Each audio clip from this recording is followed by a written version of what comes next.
KwaZulu Natal could soon come up with a new way of mitigating the effects of load shedding, which is now driving away investment from the coastal province. South Africans are currently having to endure stage 2 blackouts, which Eskom expects will end on Monday.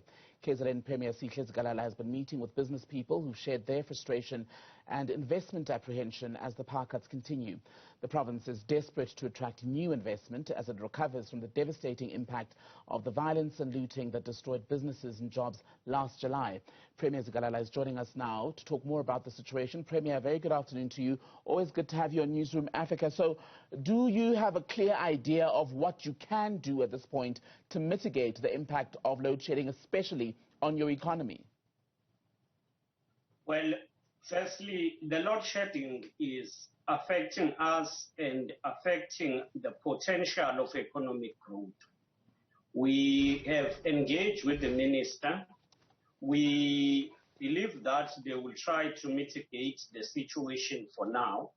But as we go forward, we are looking on how municipalities can fast-track generation of electricity.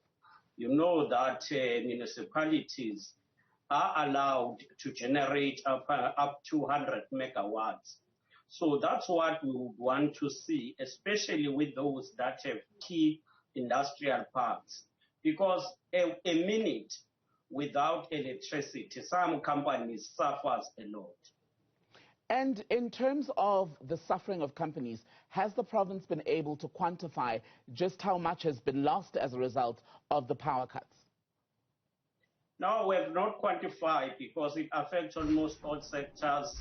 It affects all businesses. So we have not been able to quantify, but we can say that this runs to millions. And business community is so frustrated about this situation.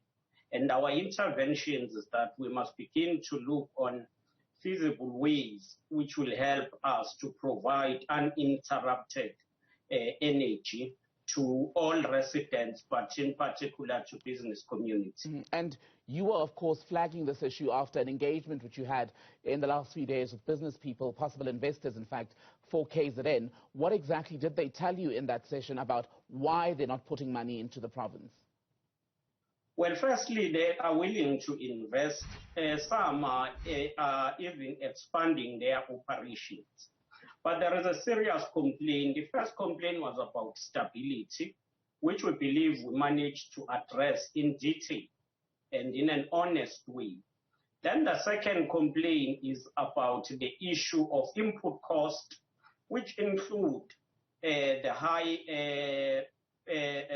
electricity charges. We engage with that and they are willing to pay. But the problem is then they can't generate income because of load shedding.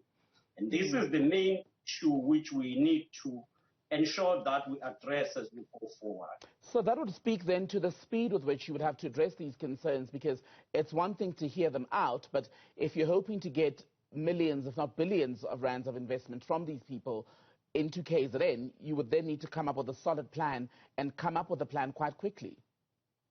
Indeed, you are quite correct. We have to come up with a plan quickly. That's why we've established a task team composed of ministers who are in the infrastructure cluster to lead the work on looking and assisting municipalities to come up with plans to generate electricity for themselves. And I know you were not Premier of KZN when load shedding started back in 2008, but it has been going on now for well over a decade, and KZN is such a crucial province economically when you look at the ports, you look at the tourism industry as well, that really is the backbone of the economy there. And I can't help but wonder why it is that KZN has not thought to generate its own power more significantly over the past decade, 14 years or so in fact. Yes, I think there's been a reliance, a heavy dependency to Eskom. We all believed that Eskom will be able to turn the corner and ensure that they get stabilized. But it is clear that we need to move with speed to finding alternative ways of generating added capacity to the grid. You say you were hoping that Eskom would stabilize. It very clearly hasn't stabilized if we're still dealing with the same issue from 2008 to 2022. Have you lost that hope that it'll stabilize? Well, we have not lost hope. We hope the minister, the board, they will continue to work on ensuring that Eskom improve. They address this problem of load shedding. But at the same time, we can't sit and wait for them.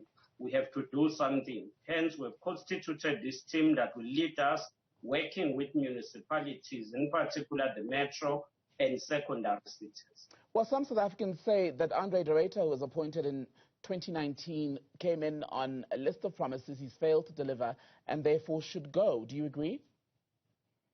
Well, I would not say that, because if you say someone must go, you need to undertake a thorough assessment. And that assessment must be based on key indicators, deliverable indicators that were set when he was employed, and they need to be assessed based on that, and a decision be taken. But is it not enough of an assessment? And now, not just for him, but for example, the Minister of Public Enterprises as well, Pravin Gordhan, you look at the Energy Minister as well, all of them came in. When they started, there was already this crisis to do with power. They said they'd sorted out. We're still dealing with the issue. No sooner have we had an announcement of stage 2 load shedding. In fact, many South Africans know the drill now. First comes the statement from Eskom that says, the grid is under pressure. Then you get the statement that'll say, we're going into stage 2 load shedding. And as you're digesting that, you're told you're going into stage 4. Yet all these people are in in post. Indeed. And the reality is that we have not seen any improvement yet.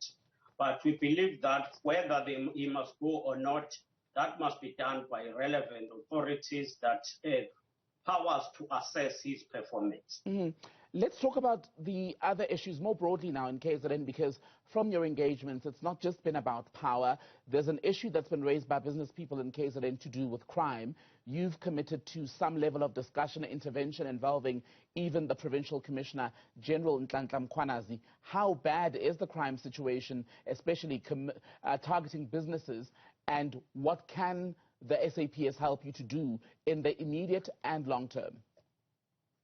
Well, what is immediate is to constitute, as per the security strategy, constitute a core that will deal with policing in industrial areas. Because there are people who call themselves business forums. They move from one area to the other, extorting money from business community.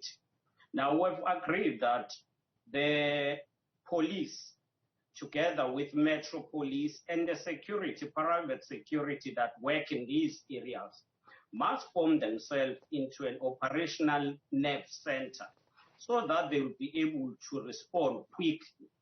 But secondly, these cases must be taken very serious, because they amount to economic sabotage. And I believe you would have noticed that a few weeks ago, some were arrested trying to invade the construction site of the regional court. And when that does happen, another thing that's going to be crucial, I mean, we said this about the electricity situation, is that there needs to be a quick response, isn't it? Because some people say, well, our sites are taken over, we report it, but then there's a lapse of weeks and possibly even months in some of these cases. You are quite correct, and we are fortunate that the police are now responding with speed.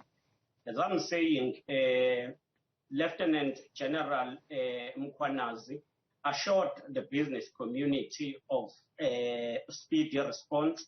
But beside that, I'm referring to an incident that happened not long ago, just 2 weeks ago, and the police responded, and those people were arrested on site. And that's what we want to see happening in all areas.